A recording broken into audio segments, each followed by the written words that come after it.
Domingo Espetacular descobriu que golpistas estão assumindo o controle de empresas dos verdadeiros donos sem que eles fiquem sabendo. E mais, os bandidos conseguem ainda abrir contas em banco, tomar empréstimos e até se apropriar do patrimônio dos empresários. Você vai saber agora como essa fraude acontece. Ainda é difícil de acreditar, mas está tudo lá, no site da Receita Federal. Depois de 32 anos, os irmãos Lino e Luciano deixaram de ser donos legalmente da oficina mecânica que eles construíram na capital paulista sem desejar por isso. Eu vi divergência de CPF, como se o CPF, que é o titular, não poderia entrar mais. Sem acesso ao ECAC, site da Receita Federal que armazena dados dos cidadãos e das empresas, Luciano percebeu que havia algo errado. Chamei o contador levou o cartão até o escritório dele, colocou na máquina. A empresa já não estava em nome do meu irmão sócio Lino e eu, Luciano Cardoso. Já estava em nome de uma outra pessoa. Ele quase infartou, ele e a esposa, que são dois contadores, né? Ele falou, eu nem sei como te dar a notícia, a empresa não é mais de vocês. Eu falei, como assim? Luciano e Lino se viram diante de um golpe. Eu liguei pro meu filho, eu comecei a chorar no telefone. Eu falei, a gente perdeu tudo, cara. Nós perdemos tudo, de um dia para o outro nós não temos mais nada. Logo eles perceberam que a situação começava a piorar. Com a posse dos dados da empresa, os golpistas abriram uma conta bancária. Mostrando o contrato social, mostrando um prédio como garantia, o prédio dá suporte para eles fazerem o financiamento tranquilamente. Os falsários colocaram a empresa no nome de Luciana, de 53 anos. A nova proprietária teria indicado como endereço residencial a cidade de Mairiporã, na Grande São Paulo. O contrato social não estava no nosso nome, estava o nome dessa pessoa. Então ela tinha total poder sobre o prédio e sobre tudo. Tudo que você está vendo aqui é dela nesse momento. Nesse momento agora é dela. Portanto, na prática, a nova dona da oficina poderia até vender o prédio. Nós tentamos falar com a mulher, mas sequer chama. A justiça, num primeiro momento, reconheceu a fraude e, por meio de uma decisão liminar, garantiu aos irmãos o direito de permanecer à frente da empresa. Mas isso não é tudo. Enquanto o problema não se resolve de vez, eles estão praticamente de mãos atadas. A gente está trabalhando para outra pessoa, como se ela estivesse colocando nós de empregado da nossa própria empresa. Então essa é a indignação. E hoje, se eu quiser abrir um fornecedor novo, eu não assino pela empresa. O que é difícil entender é como a Junta Comercial de São Paulo, órgão estadual que é responsável tanto pela abertura quanto por alterações e encerramento de empresas, permitiu que isso acontecesse.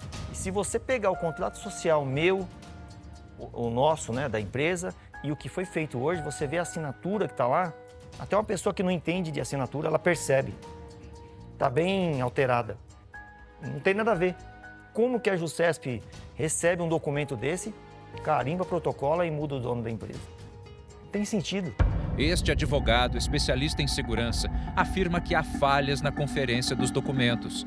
Muitas vezes as juntas comerciais se valem de alguns documentos que são anexados e não verificam a procedência desses documentos, se são documentos realmente originais ou efetivos ou se esses documentos já são documentos fraudados, se são documentos falsos que estão sendo encartados ali para poder fazer a modificação. Tem ainda uma outra situação, a possibilidade desses procedimentos serem feitos pela internet, com a apresentação de documentos digitais, abriram brechas para o crime.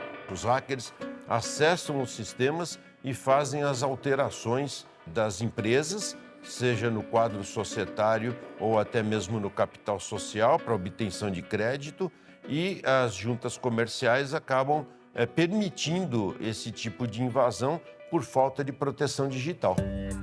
Esta advogada tem uma história parecida. Um cliente dela também descobriu que uma empresa foi aberta no nome dele. Ela conta que o homem de 37 anos soube da pior forma. Ele recebeu uma intimação no seu local de trabalho, aonde que ele percebeu que todos os valores do trabalho dele estavam sendo bloqueados.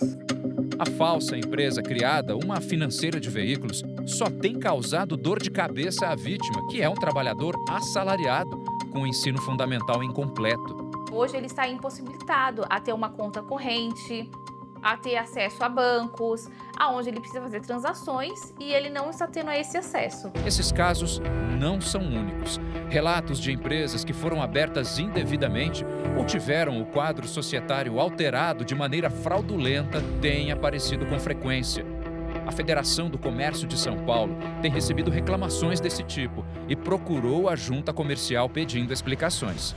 Aí, no caso, o que foi esclarecido é que a Junta Comercial ela vem desenvolvendo um programa de alteração societária, de abertura e alteração societária, e que a partir do ano que vem vai ser, toda alteração societária vai ser de forma digital. Então, ela só vai ser feita com um certificado digital ou com assinatura digital também do sócio. O Domingo Espetacular esteve na Junta Comercial de São Paulo. Muita gente formava uma longa fila para atendimento. A nossa reportagem conseguiu chegar até o guichê 17. 17 é justamente o número do guichê de atendimento na Junta Comercial que aparece neste suposto carimbo de protocolo no contrato da oficina do Luciano e do Lino. O documento teria sido alterado, usando o nome de Luciana e fazendo dela a nova dona da empresa dos mecânicos.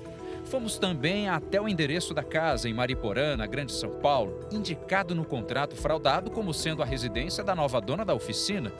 Mas vizinhos disseram que não vive nenhuma Luciana no local. Não tem Luciana.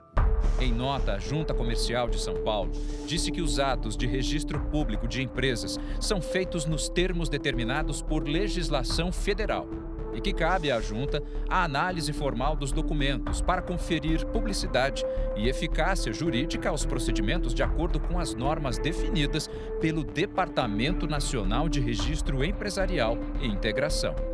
A nota ainda diz que as alterações contratuais são posteriormente apresentadas à JUSESP e podem ser protocoladas por terceiros, sem a presença física dos sócios. A abertura de uma empresa só pode ser feita com a apresentação de documentos originais, seja de forma presencial ou remota. A papelada deve ser registrada na Junta Comercial e na Receita Federal. Mas o processo, segundo o especialista, se tornou mais frágil. Hoje, em razão da utilização da mídia digital e até dos processos digitais como um todo, se permite que as documentações todas sejam apresentadas de modo digital, sem a presença do interessado. Isso facilita em muito a apresentação de documentos falsos e até de pessoas que se passam por alguém que ela não é realmente. E como evitar a fraude? Existem dispositivos, inclusive no gov.br, que permitem às pessoas que bloqueiem os seus CNPJ, os seus CPFs e até os seus CNPJs, para que não existam transferências sem a sua autorização, né? Então, esses dispositivos governamentais, eles precisam ser utilizados. Luciano e Lino continuam trabalhando enquanto a solução definitiva não vem, mas o golpe já deixou muitas marcas. Eu me senti praticamente os 32 anos de trabalho a gente perdeu. Porque a gente ia perder isso aqui, o prédio, a minha marca e as minhas casas, a casa que eu moro, meu irmão, meus carros, ia estar tudo bloqueado. Pra gente é uma humilhação isso aí.